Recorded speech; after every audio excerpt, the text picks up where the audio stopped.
So tell me, how do you like your Hyderabad Patashala? We like so much. You like it so much? Why? Because there are cultural.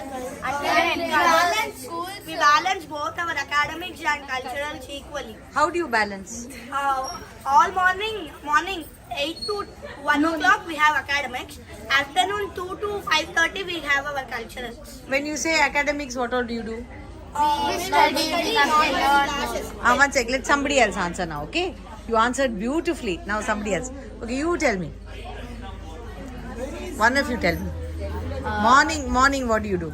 In morning, academic, which usually comes under the modern subjects which we have right now, Like what?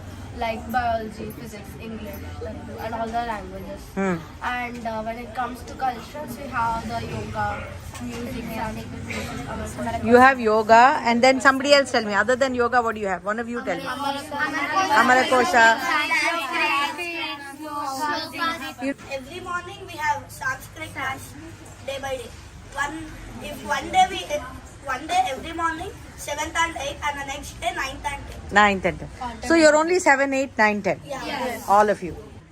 Sanskrit. Sanskrit. Then? Amarakosha. Music. Yoga. Pravarchana. Shlokas. This Sunday we have epic class. Itihasa. Itihasa is a much... Arts and crafts. What do you like doing in arts and crafts? What have you done? Bangles.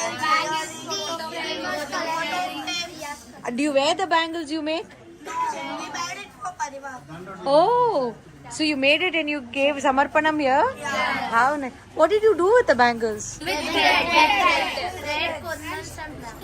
So you put thread and stones and make it look pretty? Designer bangles. That's fashionable. Very fashionable. Yeah. And then, what other crafts have you done? Photo frame. Diya making. we are painting. Painting. Diya painting. Very nice. Wall hanging. Wall hangings. Nice. Oh, you have samples of the bangles here? Can I see it? Oh, wow. These are incredible. Look at that. You make these? Yes. And where do you get all these materials to make these pretty, pretty bangles? The staff provides you with this? Yes. How nice. And the designs? It's our creation. Oh, it's your creative imagination? Yeah. Fantastic. Look at that. Which classes do you like? In cultures, we like Sanskrit. Some of them are interested in music, some of us are interested in shloka, some of us are in Sanskrit. Oh. So we equally love every. And what about the modern subjects? Each have one of their Okay, so what is your favorite? My favorite is biology. Yours is biology. What is your favorite? English and Telugu. Very nice. And yours? English. You in the back? Telugu. So you learn Telugu also formally? Telugu, Hindi, English, Maths, Biology, Social Studies. That's a lot. Nice. And what do you do in social studies? We learn about history and geography. History and geography. Did you learn about glaciers and everything yet? Yes. Have you all heard of the Bhagirathi river? Yeah. Bhagirathi river becomes what river? Later it's called Ganga. You know there's a glacier from under which the river comes. It's a very large glacier. That opening, do you know what it's called? Gomukh. Glacial valley is U-shaped. The river, what it does is, it cuts. So it makes a sharp V. The glacier is like a big mountain and it just comes like a bulldozer. You've all seen these bulldozers and JCB work, right? It pushes everything like that and it comes. And so what we did is from Gomukh, we climbed to the top of the glacier. And I've stood on top of the glacier and looked down and seen the Bhagirathi river come very high. Then from there we went to Tapovan, which is 16,660 feet high. So we climbed up there And that's where who did tapas? Yes, he did tapas. Do you know the story of that from the Itihasa? So can one of you tell me, or you will tell me? So Bhagirath was a great king of India. And once what happened is that his ancestor, King Sagar, he had sons, 100 sons. So due to a curse, they all were burned down to ashes. And to get them moksha, Dharmaraja informed to King Bhagirath to make tapas for the moksha for them. So the Bhagirath Raja, he did a lot of penance for the moksha. And first he prayed to Lord Vishnu. And after that, Lord Vishnu said to Lord Shiva, and that's how Ganga was flown to the earth by Lord Shiva's grace, and that's how Bhagirath's ancestors got moksha. So, Very nice. Excellent. Can you name the Itihasa of our country? Can you name anybody the Itihasa?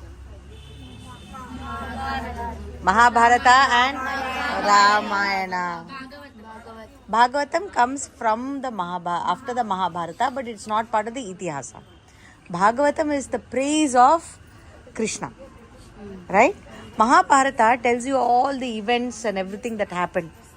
Who was there, who was the king, who was the queen, who was the guru, who was the shishya, what happened, how did they all interact, what did the guru tell the shishya, when the shishya listened to the guru, what happened, if they didn't listen to the guru, what happened, right? It tells you about the Kauravas, the Pandavas, the other kings also. So many kings were there in Bharata Desha.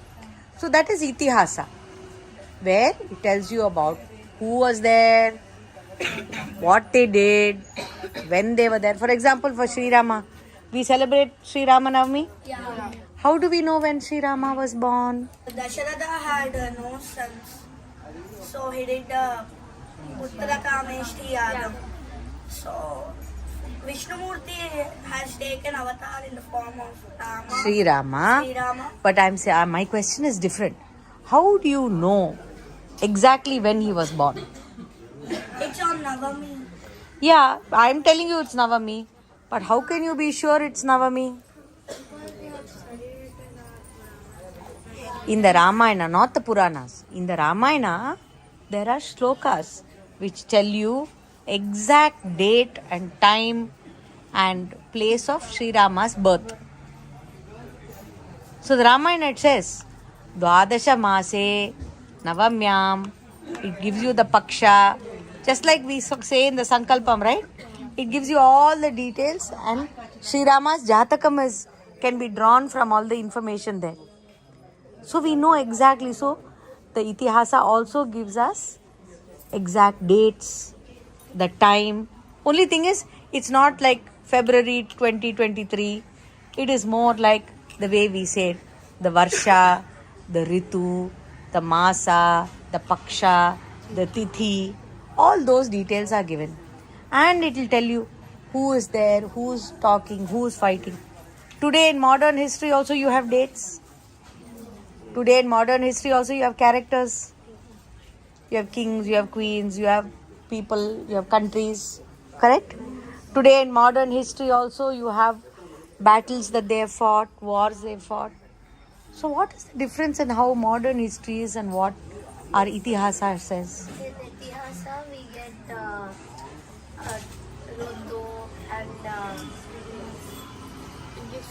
Rutu and Masa. That's for dates in general. it gives us a moral value. Ah, correct. We What does it learn mean? moral education. What does that mean? So, for example, we all know that people in those days, they also had problems. Now today we also have problems, right? Your parents have problems. I have problems. Everyone has problems. Now when you have a problem, how do you solve the problem? What do you do? Is this right? Is that right? You'll be thinking, correct? Our itihasas tell us what the problems they had and how they overcame it and what is the consequence. That is very important, right? If you do something good, there is a good consequence. If you do something bad, there is a the consequence you won't like. So to teach us that, the itihasas tell us how they lived their life, not just what they did. So today's history tells you what happened.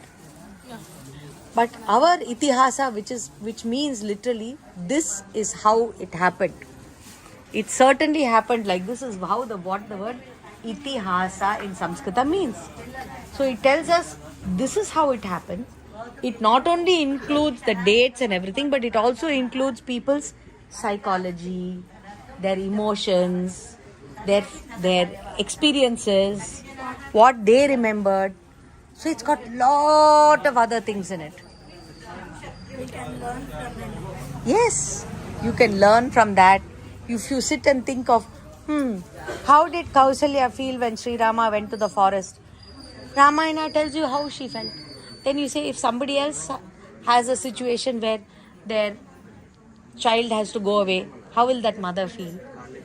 Correct? So